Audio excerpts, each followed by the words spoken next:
I actually first looked at BYD to buy Seal Performance.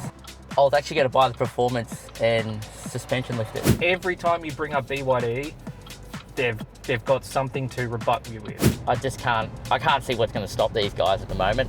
Towards the top of that hill, and the front wheels hit that divot, and then it's gone, no, I'm not going any further now because it's gotten a little bit steeper, I'm stopping. Instead of replacing hardware, we're reprogramming software. Yeah. It's actually going to be cheaper.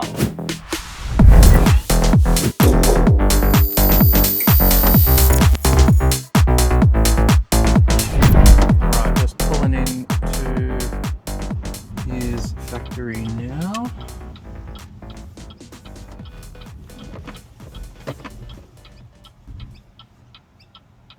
Here we go, that looks familiar.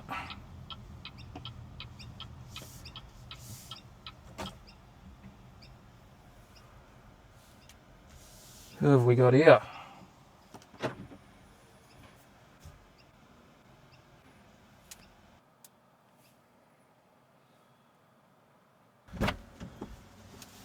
Awesome. Wow. It's just such a small car. I'm used to this truck. What is going on here? Not used to it? No, it's it's just shorter. Here he is, Chris from All-Terrain Action EV. Yes. I'll have to set you up with a mic. Yeah, that's right. Good old mic world. If you guys ever become a creator, it's like you're living on the internet. I would actually put that on your seatbelt. Oh, because it'll rub. Okay. Oh, and you get that. Yeah, you get that. Yeah. Alright, I have to figure out the fastest way to get there. Is this the first time in a BYD full EV? No. No? Actually, my first, so I actually first looked at BYD to buy Seal Performance. Ah, yeah. I wanted that 3.8 seconds glory. But I was actually going to buy the Performance and suspension lifted. Ah. I was going to be that strange one. I was going to get a Seal Performance and I was going to lift it, and you might have seen a little bit of what I did before the EV stuff, the Adventurer. Yeah. I'm kind of all about like being different. Yep. And it's not the being different part, it's actually trying to understand what makes a vehicle be able to do what it can do. So, because it's not just four-wheel drive, it's not just power to the wheels that make an off-road vehicle off-road. There's all these other factors. Yeah. So I look at cars, I'm like, I wonder how far EV is coming along so we can do something like that. And then that's when I thought, the Performance. Yeah, this could be a thing. The dealer, I remember the sales rep at the dealer, he was like, so you're going to get this, and then you're just going to take it off-road and lift it. He looked at me in shock. He's like, what, this nice car? And I'm like, yeah. You could have been that seal that got bogged in that that creek that showed up on Facebook feeds a couple of months ago. I take friends so we can stay off the air. But that was at that time they said to me, there is actually an off-road vehicle coming, but we don't know when, because this would have been like maybe early 2023. Yeah, I think. And I thought, oh really? So I started Googling, and then boom, all these things from overseas, like turn left here, these things from overseas that you're like, I did not know these things exist. Yeah. And it's kind of like, but the timeline, and will it ever happen? Like, there was no certainty back then that we would ever see an off-road vehicle from BYD. Actually, the way I saw BYD then was they're just like, I don't know, like any other manufacturer. We have if you say GWM in 2020, that's what I'm thinking BYD is, just like another. I think that's what a lot of people think of them as.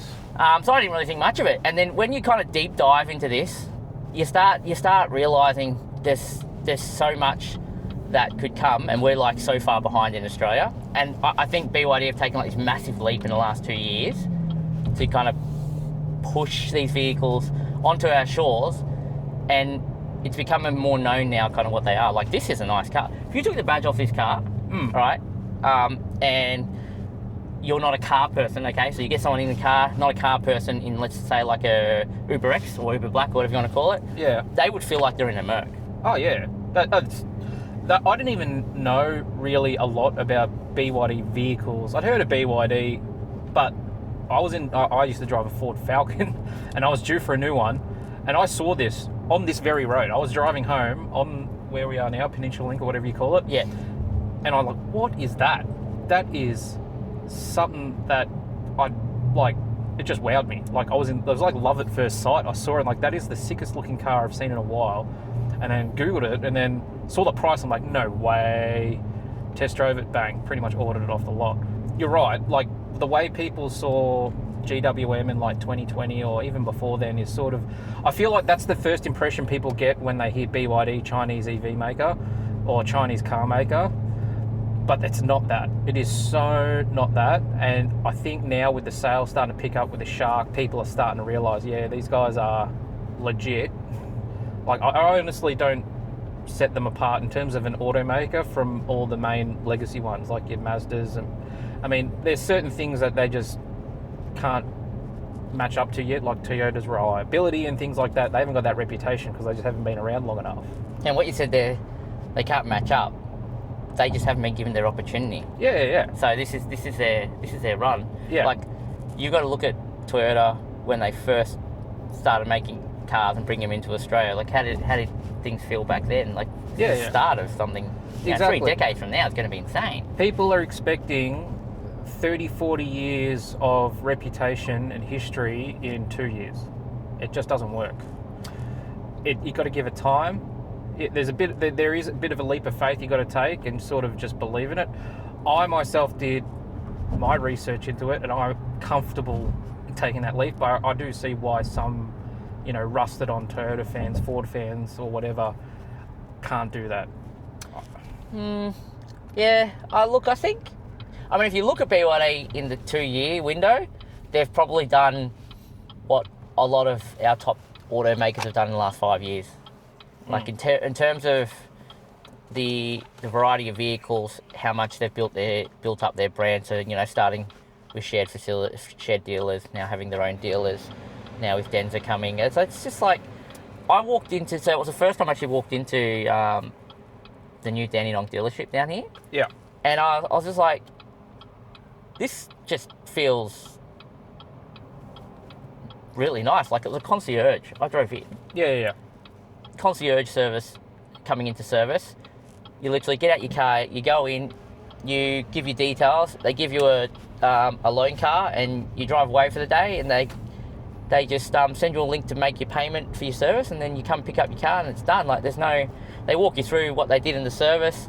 They're very been my car, and it goes through a lot more issues because we test the limits of the car. So they have like massive history codes in my car, and they walk me through the history codes, but I know what all these things are related to, and it has nothing to do with the car itself, just more about what we're testing. And it's interesting because I would tell you now that if you went to, like back in the day, because I had all the Holdens throughout the time till the VE. I never got a VF, but when we had our car serviced, they wouldn't tell you anything about fault codes. No. They would see fault codes as a negative. They wouldn't tell you. So what I'm trying to say here is BYD are very forward in what's going on with your vehicle. Like they explain to you what they've found, and then because they've documented this in the service job, that if this thing develops into something else like down the track, it's documented. Yeah. So for a person who's not a car guy, this is really good.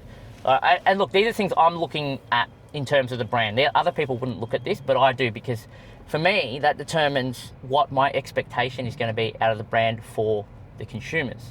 Yeah. I'm not looking at myself here. I'm looking at how does this make them look and grow. And I think it's great. It's a new take on it, really, to be honest with you. And I can't see what's going to stop these guys at the moment. No, I think they've got the financial backing.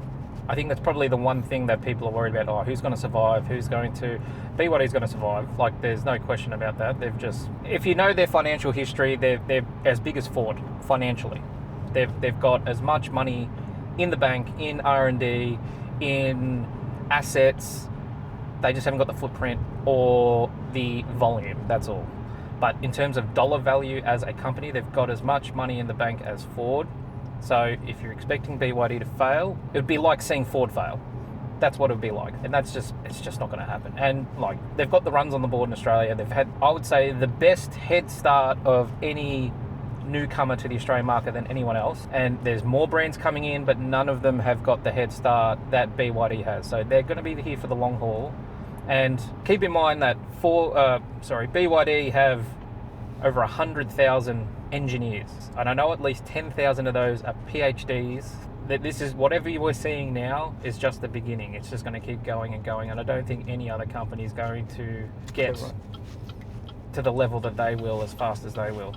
Yeah, it's just brand perception. In Australia in particular, it's brand perception, and that is it. Every time you bring up BYD, they've got something to rebut you with. It's Chinese junk. It's spyware. It's going to take you ages to get a part. After sales service sucks.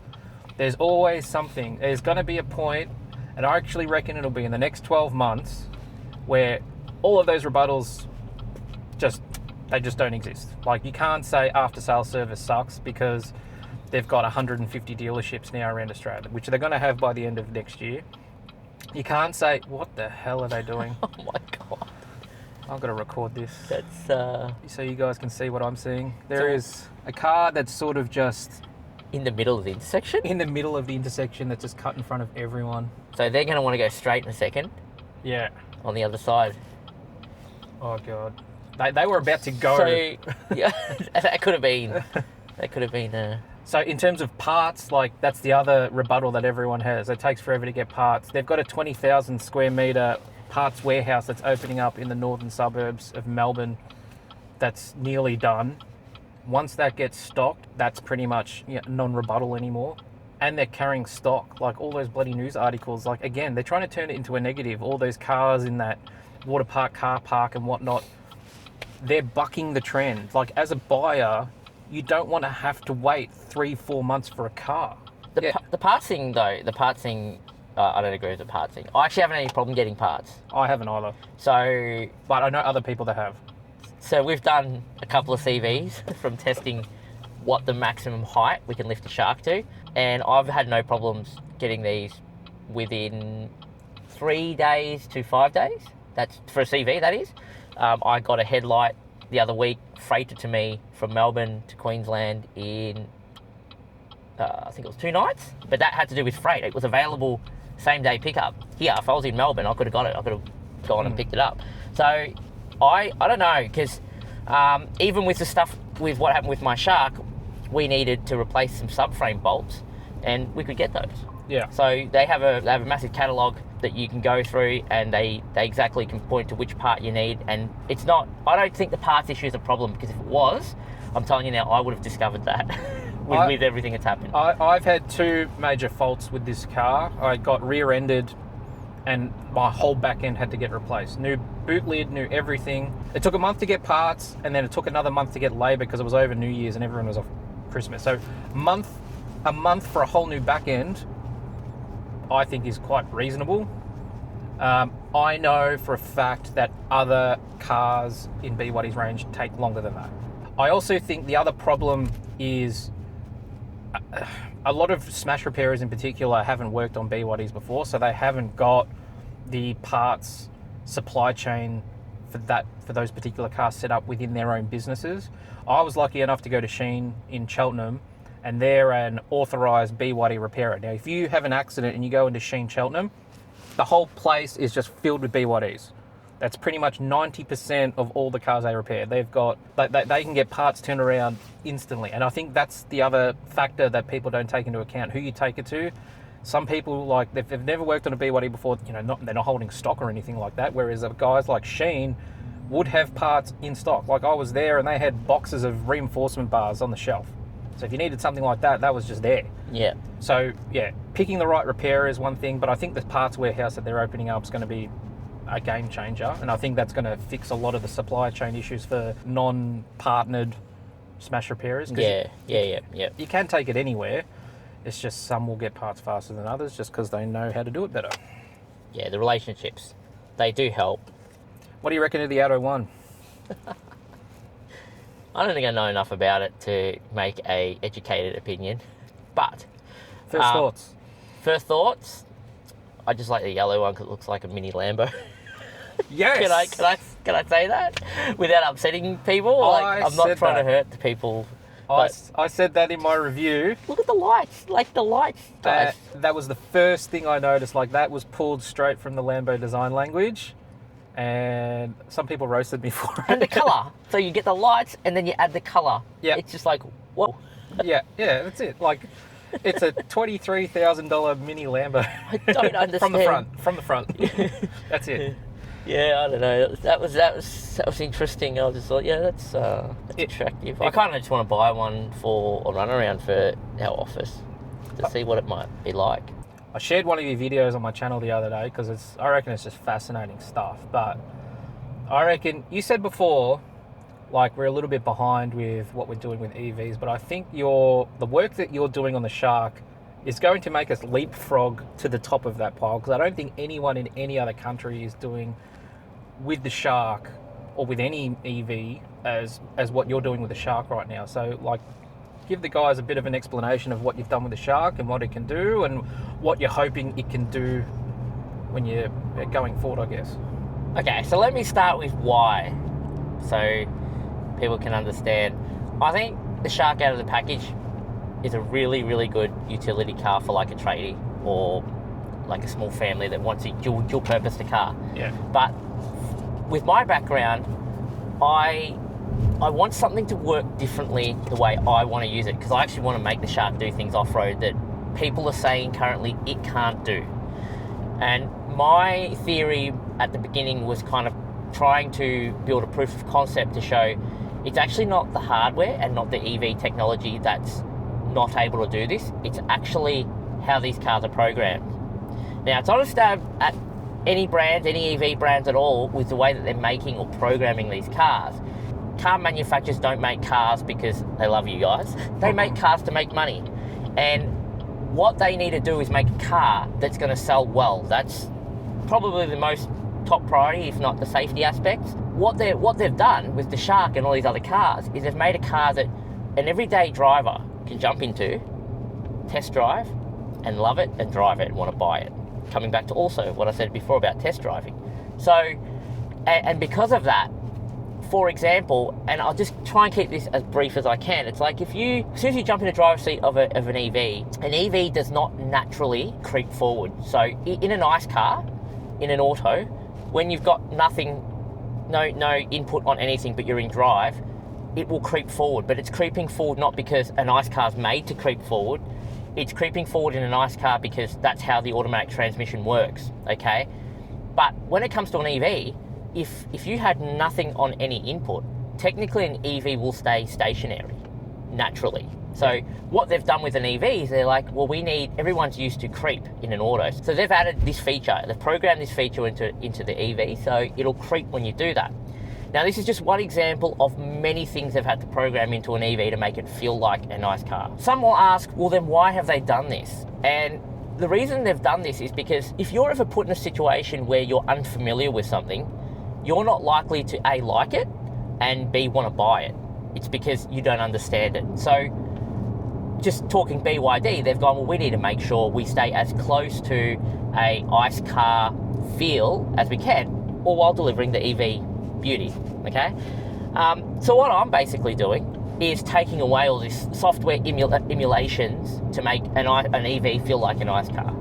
And that's basically what the product is. And we were able to prove that. So a guy named Francisco in Queensland who connected with me has quite a vast experience with electric motors, and we've got on really, really well. And he said, all these things that I want are actually possible. So we actually went and explored this, and that's how we developed our prototype product that Robert Pepper kind of just had a brief test drive to see what it's all about. Because I know that when I talk like this, people are kind of like, yeah, I don't kind of get it. And I think to a very small degree with my discussion with Robert Pepper, it was a very similar thing. But as soon as he drove it, he was like, hang on a second, this is actually really different and it's really good.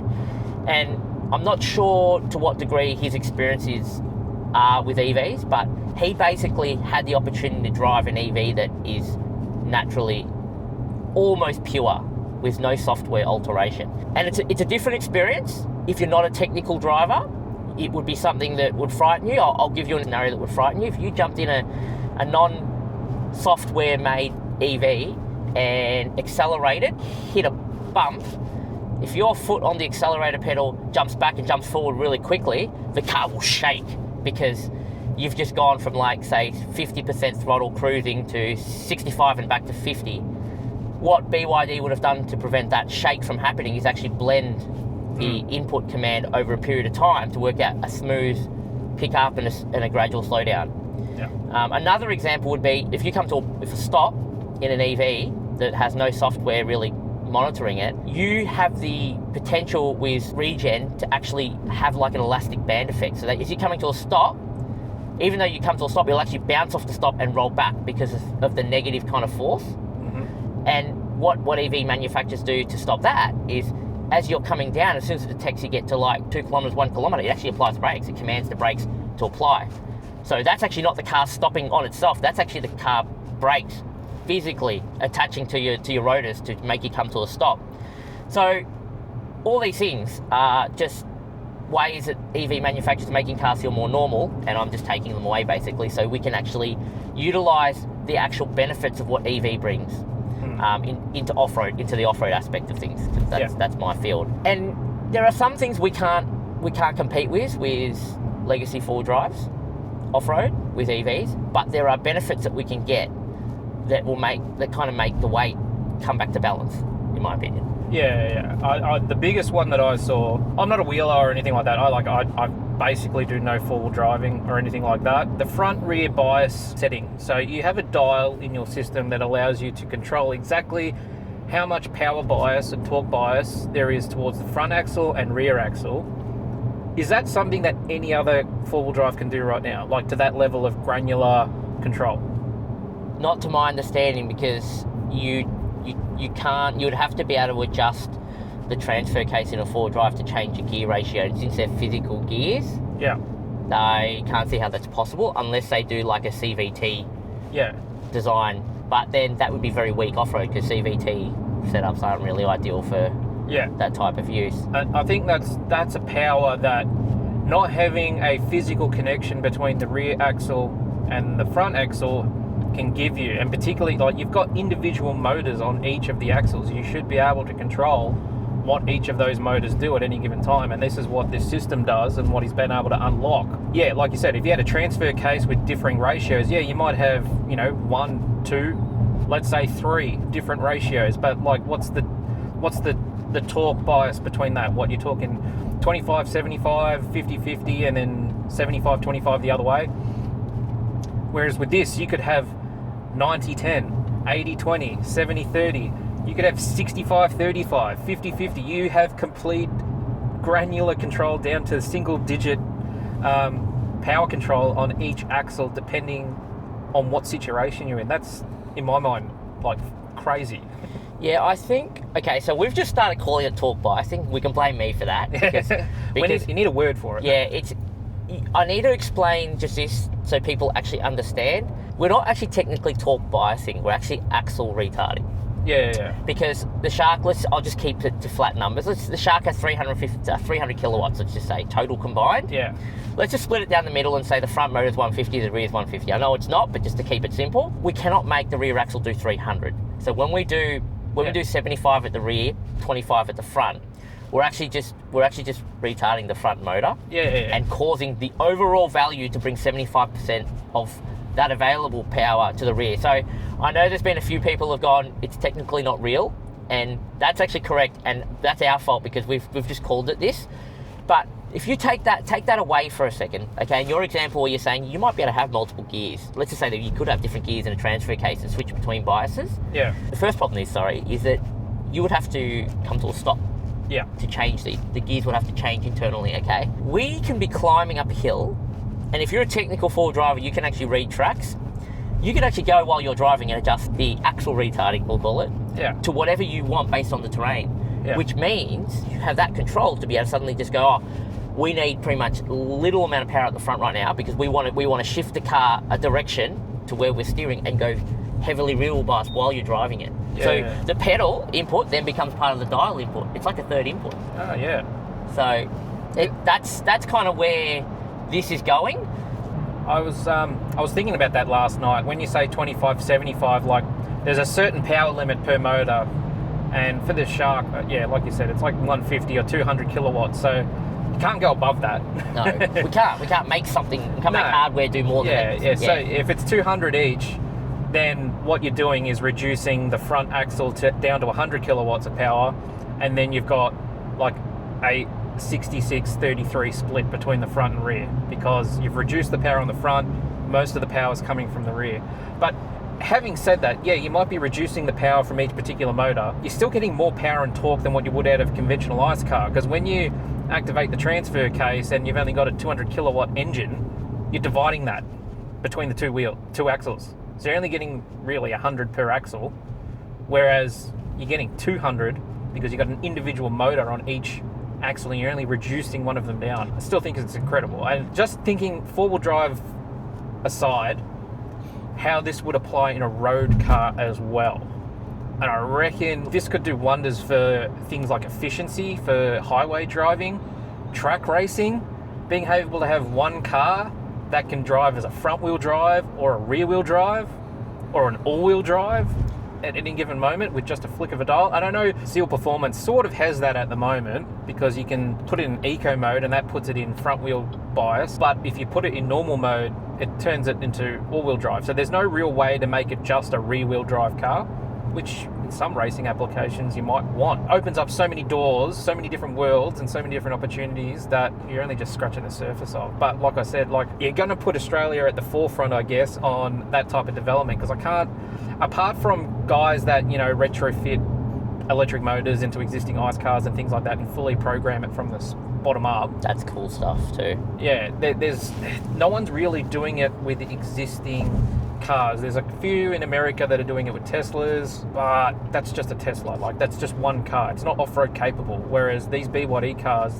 they've got cars built for off-road, on-road, city commuters. They've got different vehicles, different applications, and from what you've been saying, by and large, they're pretty similar in how they're programmed. So once you work it out for one, it won't take too long to work it out for the other cars as well. It's just like a ICE car tuning workshop, really, just for EVs. Yeah. And instead of replacing hardware, we're reprogramming software. Yeah. It's actually going to be cheaper. Yeah. In the longer run, you'd have to spend tens of thousands sometimes to get such small gains. Yeah. In ICE cars, in EVs, it's all about R&D time and then the software. And you said now it's just software, but that's the next step, hardware retrofitting. Yeah, it's going to happen. So it's going to happen. Once you figure out the software and you've got control of the software, and those Denzas are coming out with locks in the diffs and second gear reduction ratios, being able to grab one of those and put it in a Shark, if you know how the software works, it shouldn't be too difficult to then get that to fit and work.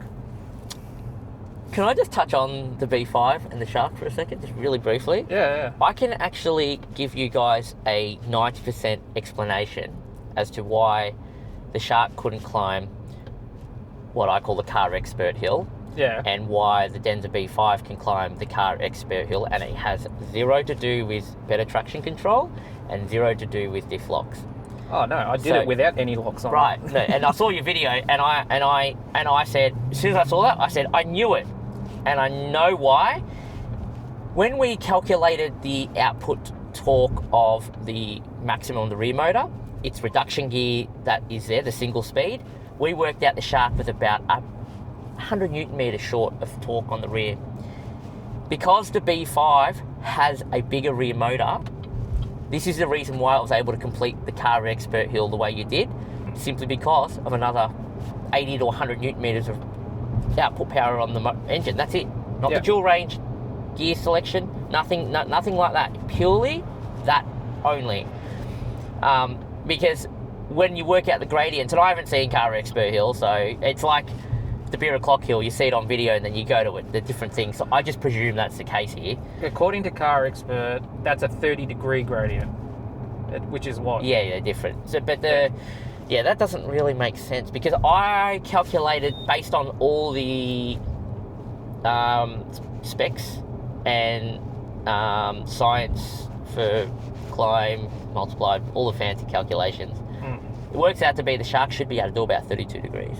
Yeah, well, that's what their limit is. Like, I think it's documented that its peak gradient is 30 degrees or something like that. If a wheel slips, though, the torque's split in half. Did you know that? No, didn't know that. So, heat is energy, right? Yeah. When a wheel slips, the BYD has to brake a wheel that's slipping, to cause the other wheel with traction to drive. That energy that's lost, so when the brake hits that wheel, that power, that torque going to that wheel disappears because that's actually been absorbed by the brake. So your torque split in half, up to 50% at that moment. Yeah. So this is why a diff lock would solve the problem in the shark, because that situation where the slip happens and it breaks, you're no longer losing that torque. Yeah. Right? It allows that torque on the rear motor to be delivered to no matter where, whichever wheel's got traction. Yeah. That's actually the downside to traction control systems off-road. Yeah. But because, the B5 has more power, more torque available on the rear axle, that's what solves it. So, more to my point in this is the B5 is going to be actually, I'm going to call it, insane off-road climbing, because it's already got a bigger motor, and obviously that higher reduction gear is still good enough to climb Car Expert Hill, which means it's still probably better than the Shark. Imagine what the low gear, what multiplier of wheel torque you end up in the low gear. That's what I want to know. This information's not available, so we're guessing. No, you so don't get that information. No. But I think, like, you're right, the extra power, you could definitely feel it, but it didn't just. So what happened? I got to like a little, I don't know, like a resting point towards the top. There's like a little divot towards the top of that hill, and the front wheels hit that divot, and then it's gone, nah, I'm not going any further now because it's gotten a little bit steeper. I'm stopping. I had my foot all the way down. Yep. And it just slowly creeped out of it. It was strange. It's just like, okay, all right, if you want to get out of this, okay, you've got your foot all the way down, we'll move out of this. And then it just pushed itself out. I know for a fact that the Denza B5 and B8 have 100% gradability, which is a 45-degree angle of incline. That is a serious angle. It doesn't sound like it, but it's a serious angle when you're in a car. Oh man, just that 30-degree angle on that Car Expert hill, like, you can't see the road, you can't see anything. All you see is sky. That's it. So doing it on like a 45-degree angle is insane. So I'm assuming it needs locks and all that stuff to be able to attack that sort of thing. And I did my violent mode video around this time last year, and that I had to use rage mode to do that, which applies max power at all times to both axles. I didn't get to play around with that. I didn't really need to. You didn't really need it. There was a steeper hill that I did attack with the B8, and you might have seen that in the B8 video. I would say it didn't look like much from the angles we were on, but it sort of ramps up and it gets steep at the very top. And I said, like, there's no way the Shark would get up this. And just that last maybe 5 meters is steeper than the Car Expert hill.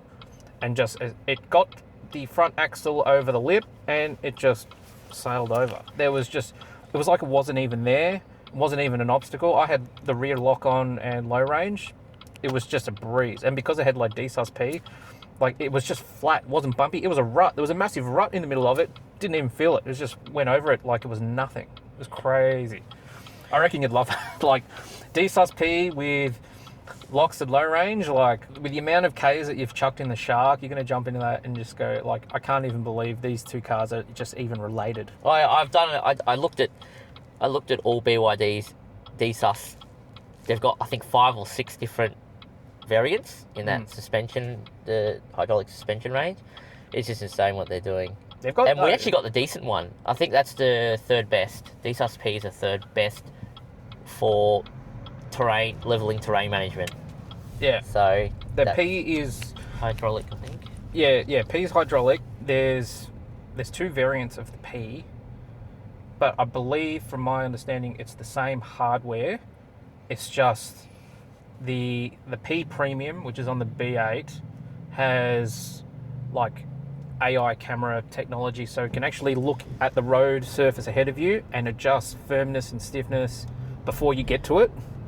Whereas the standard D-Sus P on the B5 doesn't have that.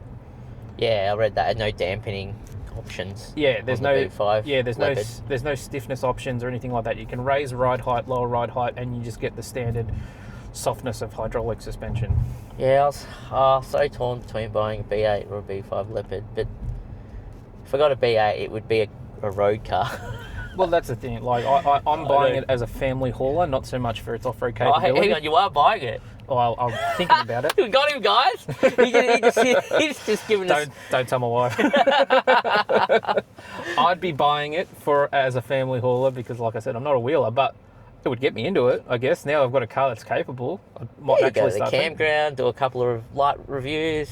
Yeah, but from my understanding, you were keen on the B5 mostly because of the shorter wheelbase of it. Yeah, but the B8's only about 100 more longer, and it's still 300 or 400 shorter than the Shark, the B8. So you got to look at it like that. Like, I've driven the Shark through the high country almost most places now, and the Shark only just is a little bit too long, and yeah. There we go. Jesus, he's going to do a U-turn. He has to reverse. There's no other way. So really, the B8 would actually be a really good off-roader too, because it's still in line. It's still less than a lot of dual cab utes on the market that have been used off-road. So in terms of wheelbase,